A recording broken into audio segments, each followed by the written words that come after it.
Praise the Lord. கர்த்தருடைய பரிசுத்த நாமம் மகிமைப்படுவதாக. ரோமர் எழுதின நிருபம் 2ஆம் அதிகாரம் 6வது வசனம்.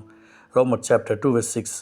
தேவன் அவனவனுடைய கிரியைகளுக்கு தக்கதாய் அவனவனுக்கு பலன் அளிப்பார். எனக்கு பிரியமானவர்களே, கர்த்தருடைய நாம் மகிமைப்பட்டோம். ஒவ்வொருத்தருக்கும் ஒரு விதமான கிரியைகள் இருக்கிறது. இன்றைக்கி தேவனத்தில் நம்ம பலன் எதிர்பார்க்கிறோம். ஆனால் அவர் விரும்புகிற பரிசுத்தம் நமக்குள்ளே இருக்கிறதான்னு சொல்லி பார்த்தா அதில் குறைவுகள் இருக்கதான் செய்யும். இந்த அருமையான நாளில் கூட அவனவனுடைய கிரியைகளுக்கு தக்கதாய் அவனவனுக்கு தேவன் பலன் அளிப்பார் என்று சொல்லி பார்க்கிறோம். அப்போ இன்றைக்கி நாம் மற்றவர்களை கீழே தள்ள வேண்டும் நினைத்தால் தேவனிடத்திலிருந்து அப்படியேப்பட்ட கிரியைகள் தான் நடக்கும். மற்றவர்களை நம்ம உயர்த்தணும்னு நினச்சா அப்படியேப்பட்ட ஒரு ஆசீர்வாதம் நடக்கும். இந்த பூமியில் நமக்கு ரோல் மாடல் இயேசப்பா தான். இயேசப்பா இந்த பூமியில் எப்படி வாழ்ந்தார் என்பதை 4 சுவிசேஷ புத்தகத்தை திருப்பி வாசிங்க. எவ்வளோ வாசித்தாலும் அதில் நம்ம பத்தவே பத்தாது. அதில் இயேசப்பா எப்படி அவர் மனுஷனை உருவாக்கினார், கிறிஸ்துவின் அன்பை ஒரு மனுஷங்களை உருவாக்குவதற்கு எப்படியெல்லாம் பிரயாசப்பட்டார். அந்த ஆதியாகமத்தில் 2ஆம் அதிகாரம் 7வது வசனத்தில் ஒரு செகண்டில் முடிஞ்சு போச்சு. ஒரு பூமியின் மண்ணிலே மனுஷனை உருவாக்கிறத பார்க்குறோம்.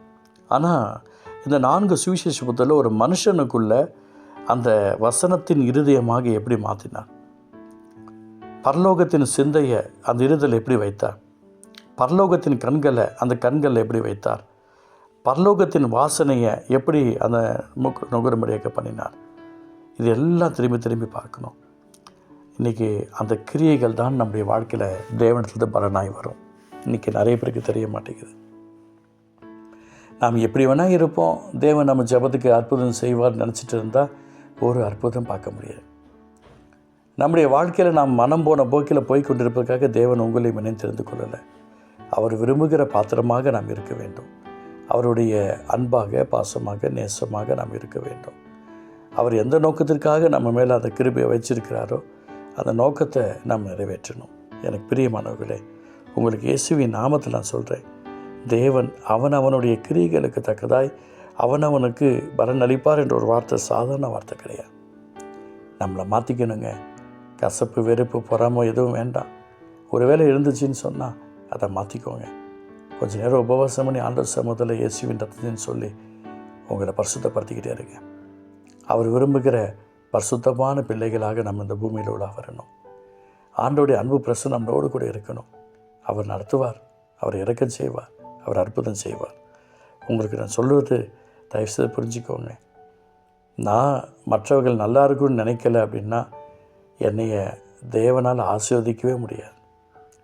நான் மற்றவங்களை நல்லா இருக்குன்னு ஆசீர்வதிக்கும் போது தேவன் என்னைய ஆசீர்வதிக்காமல் இருக்கவே முடியாது. அதனால் உங்களுக்கு நான் சொல்கிறேன், இயேசுவின் நாமத்தினால நீங்கள் ஆசீர்வாதமாக இருப்பீங்க. உங்களை மாற்றிக்கோங்க. ஒப்புரவாக வேண்டியவர்கள் ஒப்புரவாகுங்க. பரிசுத்தமாக இருக்கிறவர்கள் பரிசுத்தமாக இருங்க. உங்களுடைய சிந்தனைகள், எண்ணங்கள், இயக்கங்கள் எல்லாத்திலும் பரிசுத்தமாக இருங்க. நிறையா விஷயங்களில் ஊழியத்திற்கு நான் போகும்போதெல்லாம் சிலருடைய லைஃப்பில் பார்க்கறது உண்டு. அதை பார்த்து நான் திருந்தின எத்தனையோ நேரங்கள் உண்டு. உங்களுக்கு நான் சொல்கிறேன், நமக்கு ரோல் மாடல் இயேசப்பா தான். சில நேரத்தில் யாரையே கூட கர்த்தர் நமக்கு தருவார். அதனால் மனம் திரும்புவோம். தேவன் விரும்புகிற பாத்திரமாக நம்மை வணைந்து கொள்ளுவோம். ஜெபிக்கலாமா? தேவன் அவனவனுடைய கிரியைகளுக்கு தக்கதாய் அவனவனுக்கு பலன் அளிப்பார் என்ற வார்த்தையின் பிரகாரமாய், அப்பா நீங்கள் விரும்புகிற பாத்திரமாக நாங்கள் இருக்கணும் ஆண்டவரே. உங்களுடைய அன்பின் அடிச்சுவடிகளாக நாங்கள் நடக்கணும் ஆண்டவரே. எந்த நோக்கத்திற்காக இந்த பூமியில் நீர் எங்களை வெறுப்பிருத்திருக்கிறீரோ அந்த நோக்கத்தை நிறைவேற்றுங்கப்பா. நாங்கள் பரிசுத்தமாக இருக்கணும், பரிசுத்தன் அபிஷேகத்தோடு இருக்கணும், வரங்களோடு இருக்கணும், வல்லமையோடு இருக்கணும், கனிகளோடு இருக்கணும்.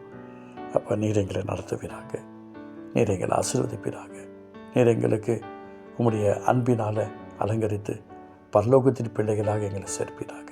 உங்களுடைய சமூகத்தை எங்களை ஒப்புக் கொடுக்கிறோம். இயேசு நல்ல பிதாவே, ஆமென்.